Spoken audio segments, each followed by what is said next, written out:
32 लाख एकड़ जमीन के बावजूद एक हॉस्पिटल बताइए, एक यूनिवर्सिटी बताइए, एक इस्लामिक लर्निंग का इंस्टीट्यूशन बताइए, एक लाइब्रेरी बताइए, एक अनाथाश्रम बताइए, एक वृद्धाश्रम बताइए। बस हवा निकल गई। मुसलमानों को भड़काने का एक तंत्र एक्टिव है क्या? भारत माता की जय, वंदे मातरम, जय श्री राम, जय श्री कृष्णा, जय जिनेंद्र।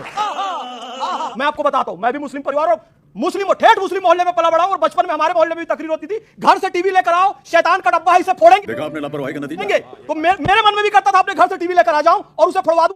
अच्छा, उनकी तकरीर सुन के मैं ऐसे हो जाता था। लेकिन जब बड़ा हुआ तो यही मौलाना लोग टीवी में आकर तकरीर कर रहे हैं, मेरे चैनल को सब्सक्राइब करो ये कह रहे हैं।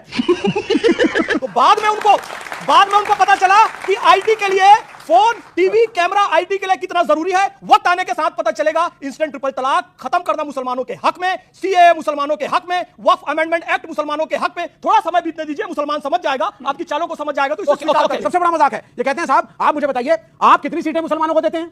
एमएलए बनना जरूरी नहीं है मुसलमानों के लिए, मंत्री बनना जरूरी नहीं है, मुख्यमंत्री बनना जरूरी नहीं है, एजुकेशन मिनिस्टर बनना जरूरी नहीं है, प्रेसिडेंट बनना जरूरी नहीं है। नौकरियां करते रहो, लेकिन हम तुम्हारे सगे हैं। आप मुझे बताइए ये सरकार मुसलमानों को क्या रिप्रेजेंटेशन पार्लियामेंट और असेंबली में देगी? पहला सवाल। मैंने बोला था अलजब्र से अलजेब्रा आया, अल ख्वारिज्म से एल्गोरिथम आया, उसके बाद सन्नाटा हो गया मुस्लिम वर्ल्ड में।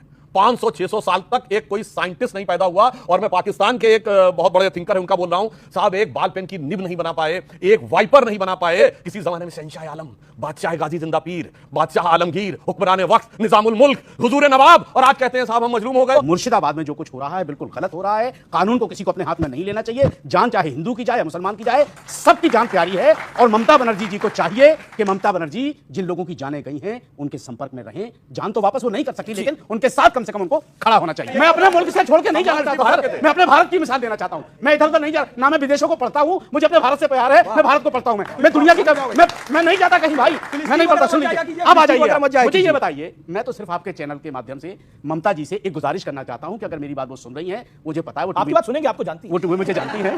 मैं उनसे कहना चाहता हूं कि चुनाव से पहले अपने मुल्क पे नजर रखिए। भाजपा सत्ता पाने के लिए अपने मुल्क में कुछ भी करवा सकते हैं। मुल्क का मान रहा है, अपने सूबे में, अरे अपने सूबे गलती से सूबे में, पश्चिम बंगाल में,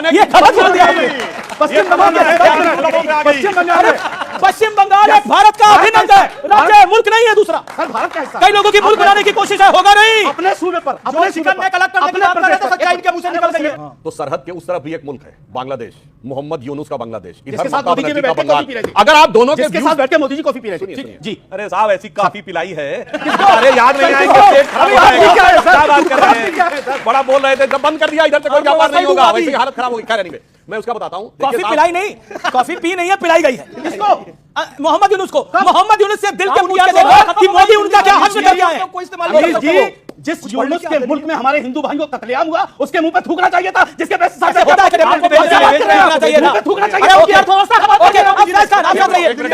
गई। सुधांशु जी एक सेकंड जवाब दीजिए। सुनिए, कह रहे हैं यूनुस के मुल्क में कत्लेआम हुआ तो उसके मुंह पे थूकना चाहिए था, और ममता की जागीर में कत्लेआम हुआ उसे पूछना चाहिए था। क्या कहा? ये है सुधांशु त्रिवेदी बोल रहे हैं, आपकी टीम के लीडर वो हैं, लेट हिम स्पीक। कि मुझे बाहर से बात नहीं करनी, सिर्फ यहां बात करनी है। तो मैं पूछना चाहता हूं, ये जय फिलिस्तीन वालों के खिलाफ क्यों नहीं बोला गया?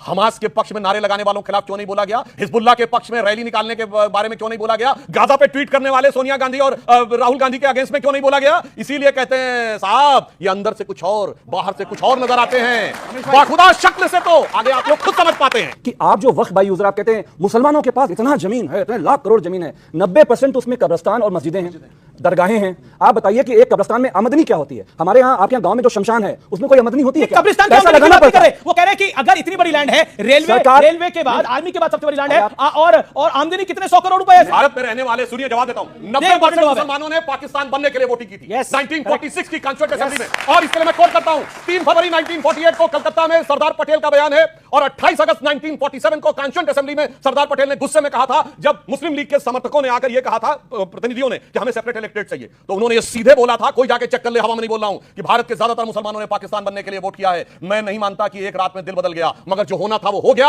अब अलग सेपरेट इलेक्टेड, अलग आइडेंटिटी, अलग कानून की बात बिल्कुल सरदार पटेल साहब ने कहा पहले दिन से। और मैं एक और बात आप अपनी बात में बोलिए। आपको पता मोहम्मद अली जिन्ना कहां से चुन के गया था 46 की कॉन्स्टिट्यूएंट असेंबली में? ना रावलपिंडी से, ना पेशावर से, ना लाहौर से, ना कराची से, ना ढाका